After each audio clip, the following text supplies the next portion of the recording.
दूसरों ने भी कोशिश कर ली, पकड़ कर दो दो तीन तीन उस बेले को बाहर खींचने की, वो थाली को पानी की भरी हुई जो तैर रही थी उनसे हली नहीं। और वो हथलाओं जब बाहर आ जा, रखे वही सेट हो जा।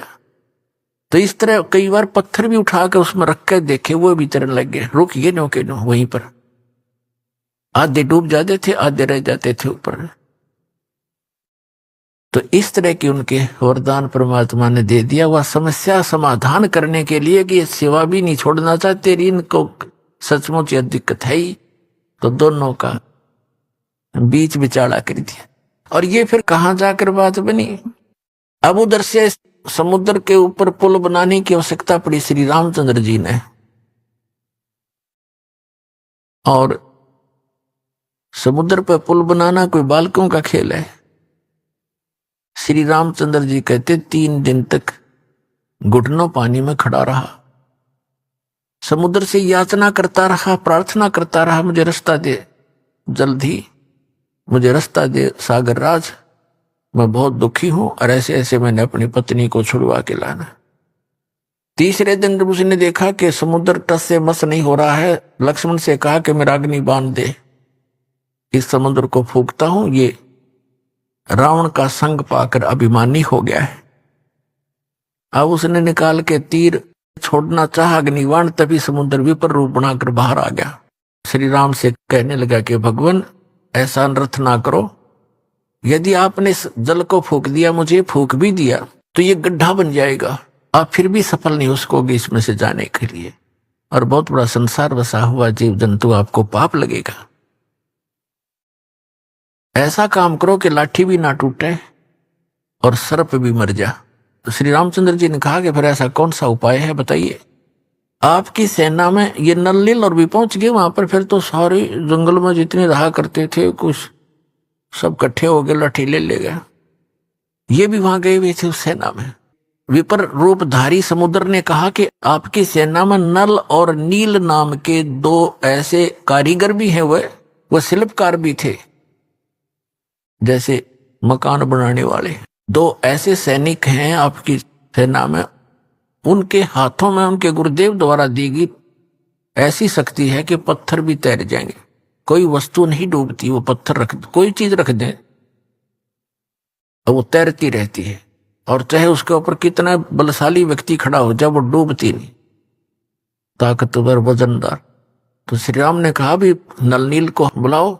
नल नील आए, उनसे कहा कि भाई एक ट्रायल दो, अपनी कोई पत्थर रखकर दिखाओ, आपके हाथों में करामात बताई है हमने, और हमें जरूरत है यहाँ पुल बनाने की। नल और नील दोनों अभिमान में आगे।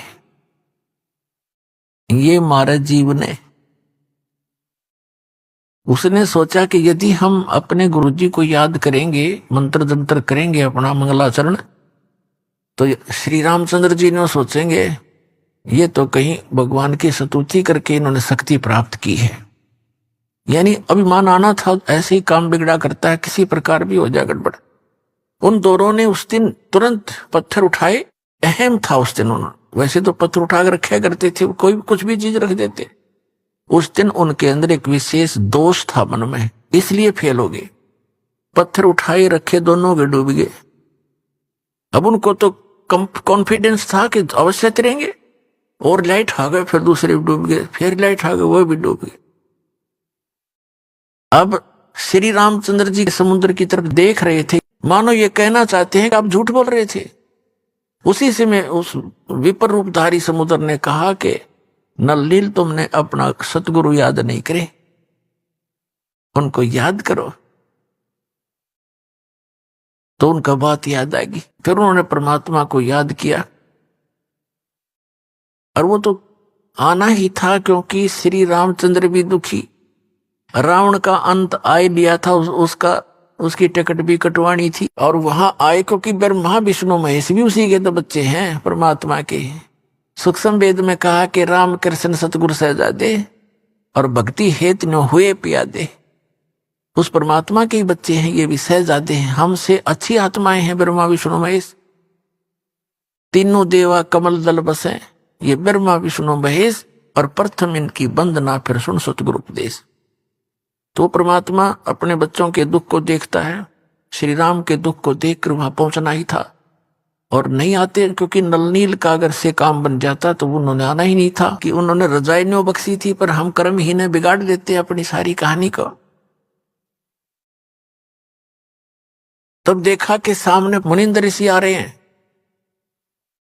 कुदरती नजर पड़ी सैनिकों की, उन्होंने कहा कि ये ऋषि जी आ रहे हैं, कौन है? नलनील कहने लगे ये तो हमारे गुरुदेव आ गए, देखो हमारी पुकार सुन ली। और इतने में परमात्मा निकट आ गए। नल और नील ने चरणों में प्रणाम किया। श्री राम और लक्ष्मण और सभी ने हनुमान तक आके उनके चरणों में नमन किया।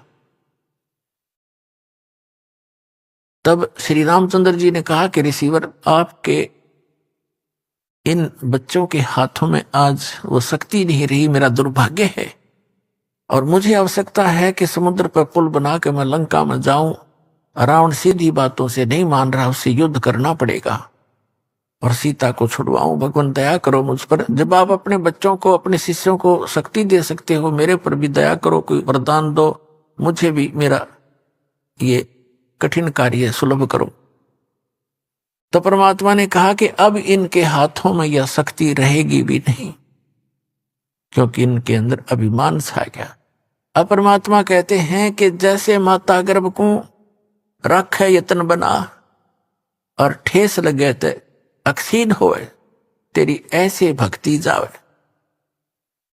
जैसे किसी बहन को, बेटी को गर्भ रहा हो, अब वही जानती है उस गर्भ की कीमत को। रात्रि के समय भी, करवट लेते समय भी ये सोचती है, भगवान कहीं मेरे बच्चे के दाब ना लग जा। रात को भी ऐसे चिंता से उठकर बैठती है, कहीं करवट ना ले ली गई हो। ऊंचे नीचे में पैर रखते समय भी सोचती है, कोई वजन उठाती है तब भी ध्यान रखती है, ताकि मेरा गर्भ रूपी लाल सफल हो और मुझे बच्चा प्राप्त हो। तो परमात्मा कहते हैं ऐसे आपको जिस दिन से मंत्र प्राप्त हुआ है, उस दिन से आपकी आत्मा के अंदर भक्ति रूपी ये लाल गर्भ प्रारंभ हो गया है। और इसको इतना सतर्क रहना पड़ेगा, आपने इसको ऐसे रखना, और ठेस लगे तो अक्षीण होए, तेरी ऐसे भक्ति जावे। तो उन्होंने भक्ति नाश किया, गुरु जी की से आस्था हटी, अभिमान घर कर गया। अभिमान इस जीव का सबसे बड़ा शत्रु है।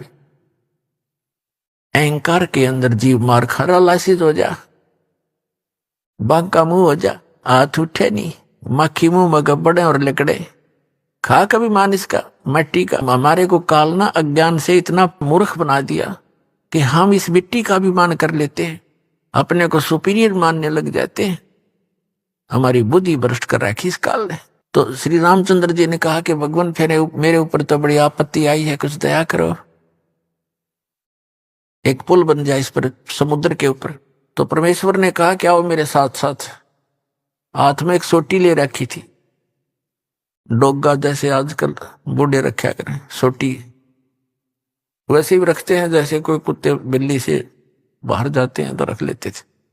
वो एक सोटी थी, डंडा था, उसके साथ ऐसे लाइन खींच दी रेखा, एक बहुत बड़े पहाड़ के चारों तरफ गए, और कहा कि इस रेखा के अंदर अंदर के पत्थर उठा लीजिए, ये सब हल्के कर दिए हैं, जिससे अपना पुल बनाओ बन जाएगा। अब वो पत्थर उठाए गए, उनकी ट्रायल ली गई, बिल्कुल आसानी से ऊपर तैर जाते हैं। अब नल नील दोनों शिल्पकार भी थे, उन्होंने उनको काट तराश के एक दूसरे में फंसा के भी ऐसे एडजस्ट कर किए उन्होंने। इतना योगदान उनका फिर भी रहा, लेकिन वो परमात्मा कबीर जी की कृपा से मुनिंद्र रूप में आए, भगवान की दया से समुद्र पर वो पुल बनाने में श्री रामचंद्र जी सफल हुए थे। जगत का पेखना पेख्या धनी का, नाम ना लेखा जगत का, पेखना पेख्या धनी का, नाम ना लेखा। उसने ऐसे कर दिया, उसने ऐसे कर दिया, जो करने वाला उसका कहते जिक्र भी नहीं हम करते। तो पुण्यात्माओं, इस प्रश्नों के उत्तर सुनकर वो भक्त इतना प्रभावित हुआ जी, बात तो आपकी सारी नई नई लगे हैं, पर हृदय में जगह बनावे। और कुछ कुछ मुझे आपकी बात में दम लगा। अब पुण्यात्मा हो, प्रथम बार यो पुराना पेंट इतना जबरदस्त हो रहा है आपके हृदय में, पुराना ज्ञान अज्ञान। अब पुराना पेंट कहीं हो रहा और नए पेंट ने के जल्दी सी टकने दे। लेकिन दास के पास वो रेगमार है, कति खुर्च दूंगा और ऐसा कर दूंगा कदे भी ना उतर आजीवन। परमात्मा कहते नौ मन सूत उलझिया ऋषि रहे झखमार, और सतगुरु ऐसा सुलझा दे उलझन दूजी बार। इस अध्यात्म मार्ग को परमात्मा कबीर जी की दया से, गुरुदेव जी की रजा से ऐसा सुलझा दिया है, इस कलयुग में नहीं उलझ सकता। को उलझाना चाहोगा तो भी नहीं उलझेगा। ऐसा मक्खन बना के धर दिया, ताक एक मक्खन बना दिया। अपनात्मा ये त्रेता युग में परमात्मा की कथा आपको सुनाई, द्वापर युग में परमेश्वर आए और करुणा में नाम से प्रसिद्ध हुए। एक बाल्मीक था भिक्खु नाम का, और उसकी पत्नी थी गोदावरी, और वो निसंतान थे। उनको परमात्मा ऐसे ही कमल के फूल पर मिले थे, शिशु रूप धार करके। उनके घर पे परवरिश होने से वो बाल्मीक कहलाए। अब ये जाति तो हमने बना रखी भगवान के लिए, सब जीव बराबर हैं, एक जैसे। वो तो दृढ़ भक्त अच्छी आत्मा चाहे किसी मजहब जाति धर्म में हो वहीं पहुंच जाते अपने बच्चों के लिए, क्योंकि सारे उसके बच्चे हैं। एक ब्राह्मण था गंगेश्वर, और उसका पुत्र था गणेश, और एक सुदर्शन भक्त था वाल्मीकि जाति में।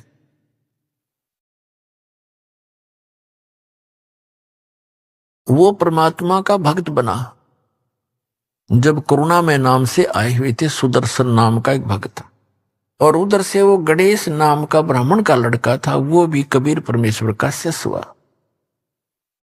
और द्वापर युग में ब्राह्मण की कीमत अलग बहुत ज्यादा होती थी। तो गंगेश्वर नाम का जो ब्राह्मण था वो इस बात से घना दुखी था कि मेरा बेटा ब्राह्मण का लड़का एक वाल्मीकि का चेला बन गया, मेरी तो इज्जत का नाश कर दिया इसने। उसने परमात्मा को भी बहुत भला बुरा कहा, अपने पुत्र को भी बहुत घना प्रताड़ित किया।